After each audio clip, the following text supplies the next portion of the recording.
A Bucyrus 80 foi uma empresa americana de equipamentos de mineração subterrânea e de superfície.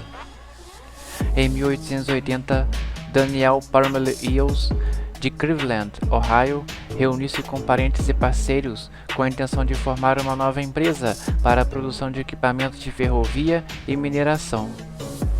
Nascia em Bucyrus, Ohio, a Bucyrus Foundry and Manufacturing Company aos 28 de dezembro de 1880. A Bucyrus foi uma das primeiras produtoras de escavadeiras a vapor. Em 1893, a Bucyrus mudou suas operações para South Milwaukee, Wisconsin. Em 1896, a empresa se reorganizou e se tornou a The Bucyrus Company. Durante este período, a empresa concentrou-se na produção de máquinas de grandes dimensões e dirigiu a estratégia nesse sentido. Em 1904, a Bucyrus forneceu 77 das 102 pás a vapor usadas para cavar o Canal do Panamá.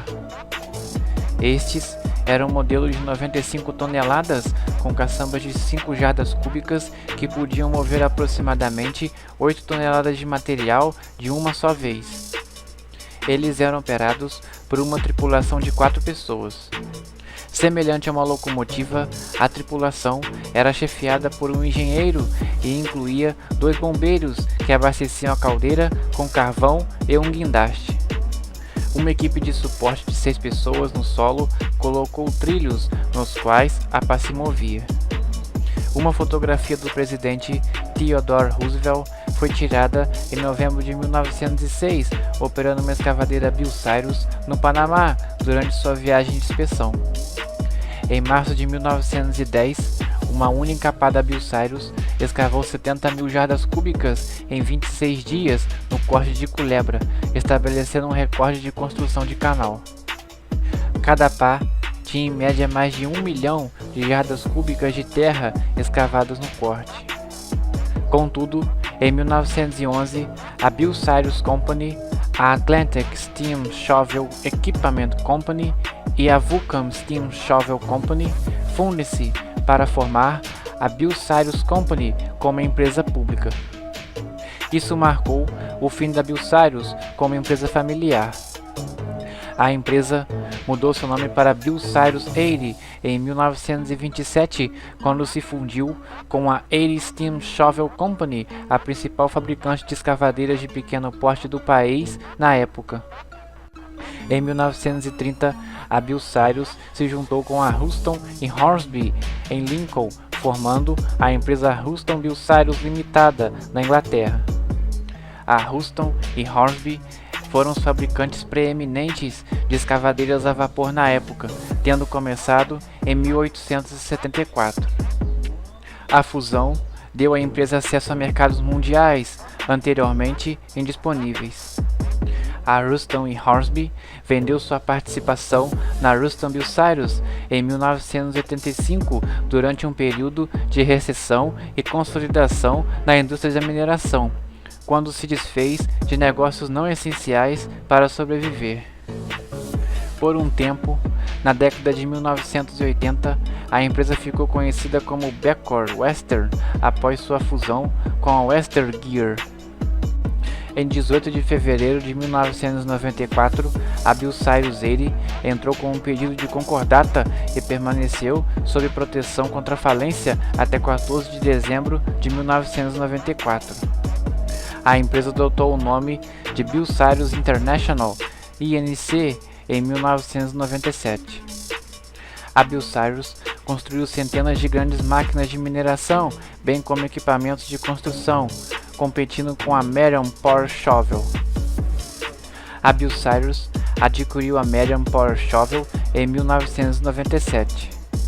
Em 4 de maio de 2007, a Bucyrus concluiu a aquisição do DB Group, um fabricante de equipamentos de mineração subterrânea com sede em Lunen, Alemanha.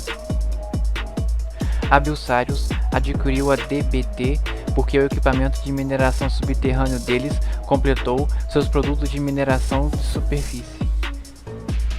Em fevereiro de 2010, a Bucyrus International concluiu a aquisição de 1,3 bilhão da divisão de equipamentos de mineração da Terex Corporation.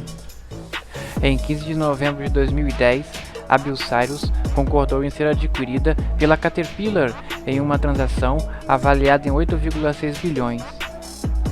A Caterpillar disse que pretendia criar uma nova sede de negócios de mineração no local da antiga sede da Bucyrus, em South Milwaukee. A transação foi concluída em meados de 2011. Os direitos de propriedade intelectual para guindastes marítimos da Bucyrus 80 foram adquiridos pela Sparrows Group, que possui operações de fabricação de guindastes com sede em Houston, Texas.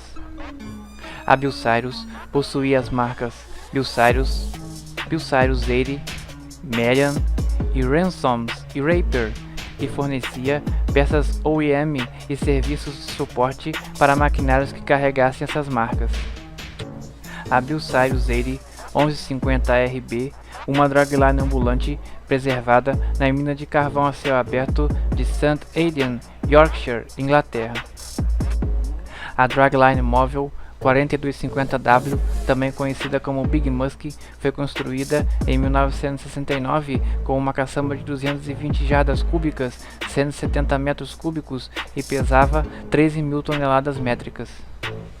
A caçamba de 220 jardas cúbicas, 170 metros cúbicos do Big Musk está atualmente perto de Mechanicsville, Ohio, um pequeno parque dedicado à mineração de carvão. Duas pás de decapagem 3850B, construídas em 1962 e 1964, com caçambas de 115 e 145 jardas cúbicas, 88 e 111 metros cúbicos. O 2570W ou WS, um dos modelos de dragline mais populares da Bucyrus 80, com caçambas de 120 e 160 jardas cúbicas. A ursa maior, na mina de carvão Black Thunder, foi considerada a terceira maior dragline já construída. A Silver Spade e sua gêmea GEM do Egito 1950B Stripping Shovels foram construídas em 1965 e 1967, respectivamente. Com uma capacidade de 80 metros cúbicos em sua caçamba, o Silver Spade foi desmontado em 2007. A pá Stripping Big Brutus, uma 1850B, foi construída em 1962 com uma caçamba de 90 jardas. O Bucyrus 80 50R, com 55 pés de altura e abrigando uma enorme broca, foi responsável pelo resgate bem-sucedido de 2 mineiros durante o desastre de mineração em Shepton, Pensilvânia, em 1963. As draglines 1250B W e 1260W, com caçambas entre 35 e 45 jardas cúbicas. A dragline móvel 5W, carregando uma caçamba de 3,8 metros cúbicos, foi produzida até 1970. A Marian Power Shovel Company, de Marian, Ohio, projetou o transportador de esteiras usado para transportar foguetes Saturno V e ônibus espaciais para suas plataformas de lançamento. Em 1946, uma dragline ambulante 1150 RB foi transportada para a Grã-Bretanha como parte do Plano Marshall. Foi usada para remover estéreo em várias minas ao redor do Reino Unido, por último na mina de carvão a céu aberto de St. Aidan, Yorkshire, até que o rio Aire estourou suas margens e inundou a mina em março de 1988. Foi preservado como um monumento estático no local.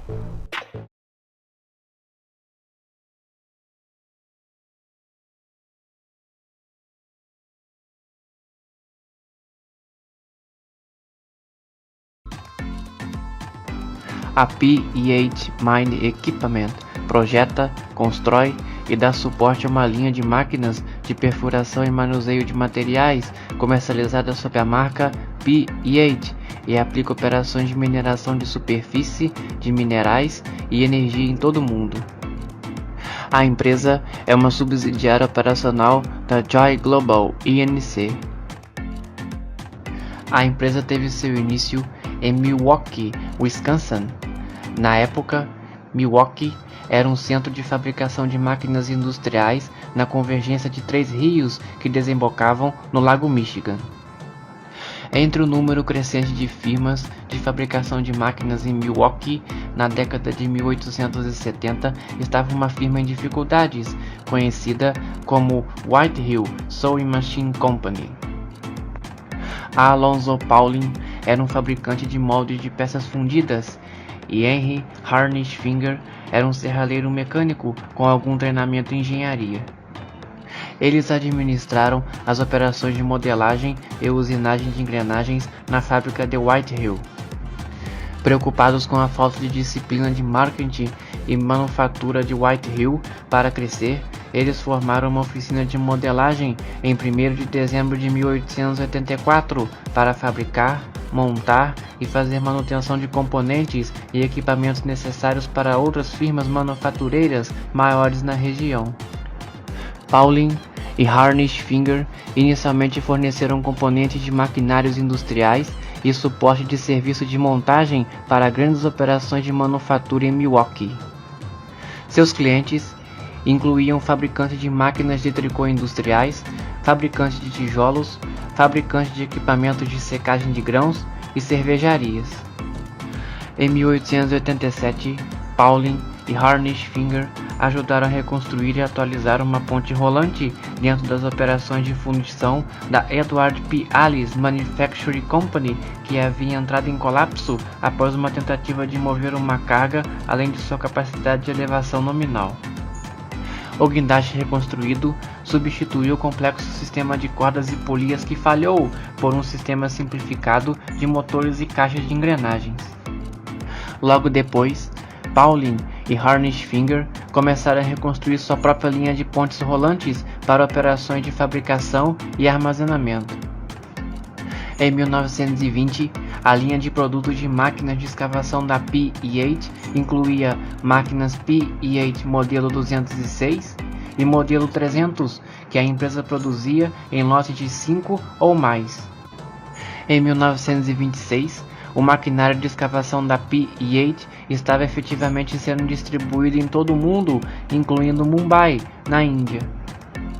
Nas décadas seguintes, as máquinas de movimentação de terras da P&H evoluíram para motores principais maiores, mais potentes e mais produtivos. Em 1930, a tecnologia de soldagem tornou possível a fabricação de maquinários mais leves e mais resistentes em comparação com maquinários de design rebitados tradicionais. A P&H não foi apenas uma das primeiras adaptadoras para projetos de soldagem, mas a empresa também projetou e fabricou sua própria linha de máquinas de soldagem a arco elétrico e produtos de haste de soldagem. Outro avanço da tecnologia aplicada às máquinas de escavação da P&H durante a década de 1930 foi o sistema de acionamento do motor elétrico Ward Leonard DC. Pauling e Harnish Finger começaram a projetar e fabricar seus próprios motores elétricos e controles a partir de 1893, quando adquiriram ativos da Gibby Electric Company que não eram necessários quando a Gibby foi comprada pela Westinghouse Electric Manufacturing Company. As pás e draglines da P&H estavam originalmente disponíveis com opções de motores primários, incluindo um motor a gasolina Waukesha e um motor a diesel Buda e um motor elétrico P&H. Na década de 1930, os motores a diesel e os motores elétricos da P&H se tornaram as opções de motores principais dominantes nas máquinas de escavação da mesma. No final da década de 1960, praticamente todas as máquinas de escavação estariam equipadas com motores elétricos da P&H. A P&H Mine Equipment projeta e constrói 4 linhas de equipamentos para operações de mineração de superfície. Eles incluem pás elétricas de mineração, perfuratrizes de produção de buraco de explosão, draglines móveis e sistemas de transporte de britagem na cava. Em Milwaukee, Pauling e Harnish Finger tornou-se conhecida como Harnish Finger Corporation após a morte de Alonzo Pauling em 1911. Em 1956, a Harnish Finger Corporation foi listada na American Stock Exchange. Nas décadas de 1960 e 1970, a empresa havia alienado seus negócios de soldagem, motores a diesel e residências pré-fabricadas para se concentrar em máquinas de construção e mineração, pontes rolantes, guinchos e sistema de manuseio de materiais. As recessões nas décadas de 1970 e 1980 levaram a empresa a mudar seu foco estratégico para incluir máquinas e sistemas de celulose de papel e sistemas de computador aplicados a sistemas militares e aeroespaciais. Em 1983, a empresa havia evoluído para uma corporação conglomerada conhecida como Harnish Finger Industries (INC). Em 1986, Harnish Finger adquiriu a Beloy Corporation, uma empresa de maquinário para celulose e papel, e a Syscan Corporation, um fornecedor de sistemas de computador com sede em Washington, D.C. Em 1994, a Harnish Finger Industries (INC) comprou a Joy Mining Machinery por $1 bilhão em ações. Joy era um fornecedor de equipamentos de mineração subterrânea com sede em Franklin, Pensilvânia. Em julho de 1999, a Harnish Finger Industries entrou com um pedido de concordata e em 12 de julho de 2001, a Joy Global (INC) se tornou a sucessora direta da Harnish Finger Industries (INC) após a saída do processo de reestruturação financeira. Em 2017, a Joy Global (INC) foi adquirida pela Komatsu Limitada de Tóquio, no Japão, e agora é conhecida como Komatsu Mine Corporation e opera como uma subsidiária da Komatsu.